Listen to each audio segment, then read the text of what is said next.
बिहार के सहरसा जिले में भ्रष्टाचार के खिलाफ निगरानी विभाग ने एक बार फिर बड़ी कार्रवाई की है। सेल टैक्स कार्यालय में कार्यरत चतुर्थ वर्गीय कर्मी को 75,000 रुपये की रिश्वत लेते हुए रंगे हाथ गिरफ्तार किया गया है। ये कार्रवाई सिमरी बख्तियारपुर थाना क्षेत्र के एक ढाबे पर की गई, जहां आरोपी रिश्वत की रकम लेने पहुंचा था। मामला सिमरी बख्तियारपुर निवासी टायर विक्रेता सिराजुल हुदा से जुड़ा है। पीड़ित का आरोप है कि उनके बैंक अकाउंट के सेटलमेंट के बदले 75,000 रुपये की मांग की गई थी। बताया जा रहा है कि सहरसा सेल टैक्स कार्यालय के संयुक्त आयुक्त प्रवीण कुमार के कहने पर चतुर्थ वर्गीय कर्मी शंकर कुमार द्वारा रिश्वत की राशि ली जा रही थी। सेटलमेंट कराने का आश्वासन देकर पूरी रकम तय की गई थी। इससे परेशान होकर टायर व्यवसायी सिराजुल हुदा ने निगरानी विभाग में लिखित शिकायत दर्ज कराई। शिकायत की जांच और सत्यापन के बाद निगरानी की टीम ने जाल बिछाया और आरोपी को घूस लेते ही धर दबोचा। इस कार्रवाई की पुष्टि करते हुए निगरानी विभाग के उपाधीक्षक पवन कुमार ने बताया कि आरोपी शंकर कुमार को 75,000 रुपये घूस लेते हुए गिरफ्तार किया गया है। उन्होंने कहा कि मामले में संयुक्त आयुक्त प्रवीण कुमार की भूमिका की भी जांच की जा रही है। गिरफ्तार आरोपी को आगे की कार्रवाई के लिए भागलपुर निगरानी कोर्ट में पेश किया गया है। उन्होंने कहा कि मामले में संयुक्त आयुक्त प्रवीण कुमार की भूमिका की भी जांच की जा रही है। दिनांक 29/12/25 को संयुक्त आयुक्त कार्यालय सहरसा से संयुक्त आयुक्त के परिचारी प्यून शंकर कुमार को 70,000 रुपये रिश्वत लेते हुए निगरानी टीम के द्वारा रंगे हाथों गिरफ्तार किया गया है। मामला है कि एक सिमरी बख्तियारपुर में सिराजुल हुदा करके व्यवसायी हैं, जिनका टायर का व्यवसाय है।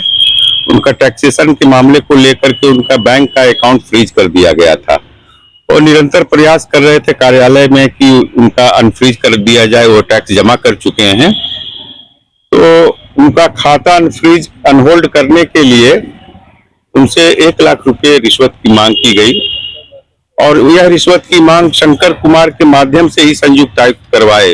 जब संयुक्त आयुक्त प्रवीण कुमार से वो मिले तो बताए कि शंकर जी से बात कर लीजिए आप। शंकर जी से जब वो बात किए तो शंकर जी बताए कि साहब 1 लाख रुपया मांग रहे हैं। काफी अनुनय विनय के बाद 75,000 रुपये पर मामला तय हुआ और कल 75,000 रुपया लेते हुए शंकर कुमार परिचारी को संयुक्त आयुक्त कार्यालय सहरसा से गिरफ्तार किया गया है। आज माननीय न्यायालय में उपस्थापन के लिए हम लोग यहाँ भागलपुर लेकर के आए हैं। अभी तो संयुक्त आयुक्त आगे अनुसंधान क्रम में साक्ष्य संकलन के पश्चात उनके विरुद्ध भी कार्रवाई संभावित है।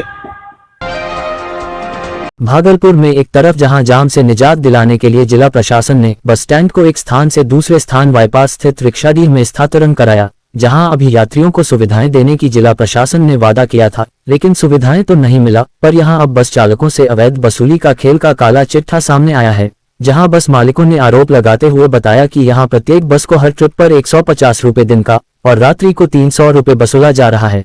नहीं देने पर बस चालकों को धमकी दी जाती है। वहीं इस मामले को लेकर बस मालिकों ने भागलपुर के डीडीसी से मुलाकात कर अवैध वसूली की शिकायत की। इस दौरान बस ऑनर ने बताया कि डीडीसी ने मामले को संज्ञान लेते हुए मामले को लेकर जांच कर कार्रवाई करने का आश्वासन दिया है। परेशानी है आप लोगों को? परेशानी है कि साहब का आदेश था कि रिक्शाडीह आपको लगाना है बस स्टैंड, वहाँ हम सब सुविधा आपको सुनिश्चित करें, लेकिन अभी तक कोई सुविधा तो सुनिश्चित नहीं हुआ है। उल्टे वहाँ पे औरंगबाजी शुरू हो गया। अच्छा, अभी स्टाफ बताया क्या कि सीओ साहब थानेदार साहब के सामने में बैठ करके, कौन मुखिया जी हैं क्या नाम है, वो लोग आकर के कि आपको पर गाड़ी 150 रुपया लगेगा दिन में और नाइट गाड़ी से 300 रुपया लगेगा। अच्छा, और 1 घंटा में उसको इम्प्लीमेंट कर दिया बजाते बैरियर लगा करके। वहाँ का बैरियर लगा करके चेक करके कि जो नहीं देता है गाड़ी उसको साइड करो। इस तरह का रंगबाजी करके हम लोगों को वहाँ पर टॉर्चर किया जा रहा है। वही चीज़ को कहने के लिए हम लोग डीडीसी साहब के यहाँ पास आए हैं। तो गाड़ी डीडीसी से मिलने आए हैं। हम लोग मिलने आए हैं कि हम लोग को कोई व्यवस्था वहाँ नहीं है और अब जब से जो है बाई जबरन जो कहता है कि 150 रुपया देना ही होगा। अब क्या चीज़ का 150 रुपया देंगे, हम समझ नहीं आ रहा है। कहाँ?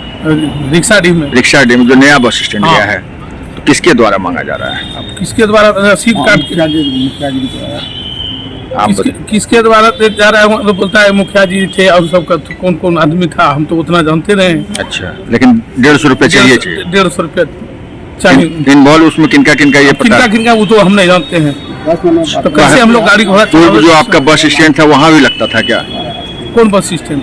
यहाँ जो था? यहाँ जो था यहाँ तो मैंने हम लोग रेलवे से कांटेक्ट में लिए थे। अच्छा। तो हम लोग वहाँ देते थे, तो मिनिमम में था? मिनिमम था। वहाँ जो है वो तो अभी ना कोई सुविधा है ना और कोई व्यवस्था है, उसका डाक होता है या कुछ होता है, विधिवत करके अपना दे तो हम लोग देने में तैयार है। Bhagalpur cricket league BCL season 4 को लेकर शहर में जबरदस्त उत्साह देखने को मिल रहा है। टूर्नामेंट की शुरुआत से पहले खिलाड़ियों ने भव्य रोड शो निकालकर शहरवासियों को आमंत्रित किया। ये रोड शो सैंडिस कंपाउंड से शुरू होकर तिलका मांझी चौक, मनाली चौक, शंकर टॉकीज, खलीफा बाग और घंटाघर होते हुए पुनः सैंडिस कंपाउंड में संपन्न हुआ। रोड शो के दौरान खिलाड़ी अपनी टीम जर्सी में नजर आए और जगह जगह लोगों ने तालियों व नारों के साथ उनका स्वागत किया। आयोजन समिति के सदस्य विजय कुमार यादव ने बताया कि BCL का उद्देश्य युवाओं को नशे जैसी बुराइयों से दूर कर खेलों से जोड़ना है। उन्होंने कहा कि क्रिकेट न केवल शारीरिक बल्कि मानसिक विकास में भी सहायक है। इस बार BCL सीजन 4 में भागलपुर समेत अन्य जिलों के खिलाड़ी हिस्सा ले रहे हैं, जिससे मुकाबले और रोमांचक होंगे। सभी मुकाबले सैंडिस कंपाउंड में खेले जाएंगे। BCL का औपचारिक शुभारंभ आज से हो गया है। अन्य जिलों के खिलाड़ी हिस्सा ले रहे हैं, जिससे मुकाबले और रोमांचक होंगे। का जो कार्यक्रम है उसका आगाज है और हम लोग आज रोड शो कर रहे हैं। आज रोड शो यहाँ से सैंडिस कंपाउंड क्रिकेट ग्राउंड से निकलते हुए हम लोग तिलका मांझी, आदमपुर चौक, बुढ़ानाथ चौक होते हुए खलीफाबाग चौक, बरेटी चौक स्टेशन से फिर वापस हम लोग इसी ग्राउंड में आएंगे।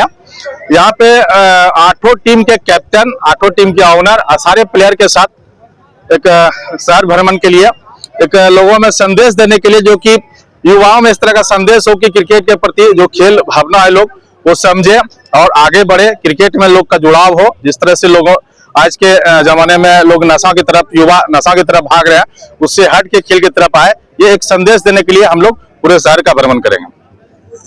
रखा गया है जैसे कि रोड शो है, सारे प्लेयर प्राइज को लेकर के भागलपुर में भ्रमण करेंगे ताकि भागलपुर के दर्शक जो भी आएंगे मैच देखने के लिए वो BCL सीजन 4 का मजा ले सके। अभी ये तिलका मांझी होते हुए, मनाली चौक होते हुए, शंकर टॉकीज होते हुए, खलीफा बाग, बरेटी चौक स्टेशन होते हुए, आपका घंटाघर होते हुए फिर सैंडिस में समाप्त होगा।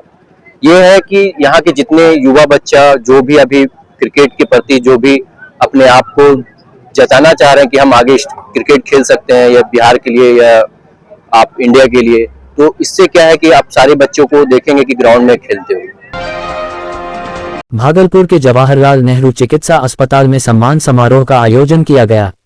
अस्पताल के ब्लड बैंक में आयोजित कार्यक्रम में उपाधीक्षक एवं क्षेत्रीय रक्त अधिकोष की प्रभारी चिकित्सा पदाधिकारी डॉक्टर रेखा झा को उनके पदोन्नति पर सम्मानित किया गया।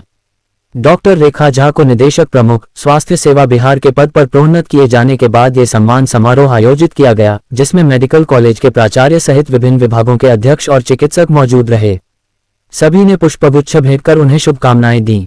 इस अवसर पर वरिष्ठ शिशु रोग विशेषज्ञ डॉक्टर अजय सिंह ने डॉक्टर रेखा झा को बधाई देते हुए भागलपुर में पूर्णकालिक कैंसर अस्पताल की आवश्यकता पर जोर दिया। उन्होंने कहा कि वर्तमान में केवल कैंसर OPD संचालित है, जबकि मरीजों को संपूर्ण इलाज के लिए पूर्ण अस्पताल की जरूरत है। वहीं डॉक्टर रेखा झा ने सभी के प्रति आभार व्यक्त करते हुए कहा कि वे ईमानदारी और निष्ठा के साथ अपने दायित्वों का निर्वहन करेंगी। उन्होंने कहा कि भागलपुर उनका अपना घर है और यहाँ की स्वास्थ्य व्यवस्था को बेहतर बनाने के लिए वे हर संभव प्रयास करेंगी। समारोह में बड़ी संख्या में चिकित्सक और स्वास्थ्य कर्मी उपस्थित रहे। आज का दिन जो है यहाँ पर विदाई ना कहिए, इसे सम्मान में दिया गया है, क्योंकि मैं रिटायर तो नहीं कर रही हूँ, मैं यहाँ से स्थानांतरित होकर के निदेशक प्रमुख के पद पर जो है जा रही हूँ।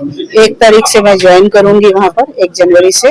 और भागलपुर तो मेरा घर ही है, सभी अपने ही हैं, तो सबका भला तो मैं चाहती ही हूँ, लेकिन मेरा एक नेचर है, मैं किसी का भी बुरा नहीं चाहती हूँ। हमेशा मैं चाहती हूँ कि सबका अच्छा हो, तो पूरे बिहार का अच्छा हो, पूरे हेल्थ डिपार्टमेंट का अच्छा हो। मैं तो ऐसा ही सोच करके काम करना चाहूंगी। बहुत खुशी की बात है कि यहाँ की रेखा मैम जो हैं वह निदेशक प्रमुख बन के जा रही हैं। वह चूंकि यहाँ की हैं और यहाँ की सारी समस्याओं को समझती हैं, इसलिए यहाँ का विकास जो है, हम लोग के हॉस्पिटल का विकास उत्तरोत्तर ज्यादा होना चाहिए, हम लोग की अपेक्षा है। सिल्क सिटी भागलपुर में शीतलहर का सामना कर रहे लोगों को फिलहाल ठंड से राहत नहीं मिलने वाली है। भागलपुर सहित आसपास के जिलों में ठंड को लेकर मौसम विभाग ने चेतावनी जारी की है। हाल के दिनों में जिस तरह से ठंड में बढ़ोतरी हुई है और शीतलहर की स्थिति बनी है, तो ऐसे में लोगों की दिनचर्या पर इसका असर पड़ता हुआ दिख रहा है। ठंड के कारण जहां सड़कों लोगों की आवाजाही कम हुई है, वहीं पार्क और मैदान भी सुनसान पड़े हैं। कम दिख रही है, काफी ठंड है, लोग घर से नहीं निकल रहे हैं, सब ठिठुरे हुए हैं। बूढ़े बुजुर्ग को तो निकलना बहुत मुश्किल है, नए लोगों को भी निकलना मुश्किल है। पर्यावरण के चलते अस्त व्यस्त है व्यवस्था, परेशानी बढ़ी। हाँ, असामयिक ठंडा आ जाता है। बात तो सत्य है, शीतलहरी चली है और पार्क में आवागमन का कमी हुआ है। बच्चे भी घर से कम निकल रहे हैं, जरूरतमंद बहुत जरूरत जिसको है वही बाहर घर से निकल रहे हैं।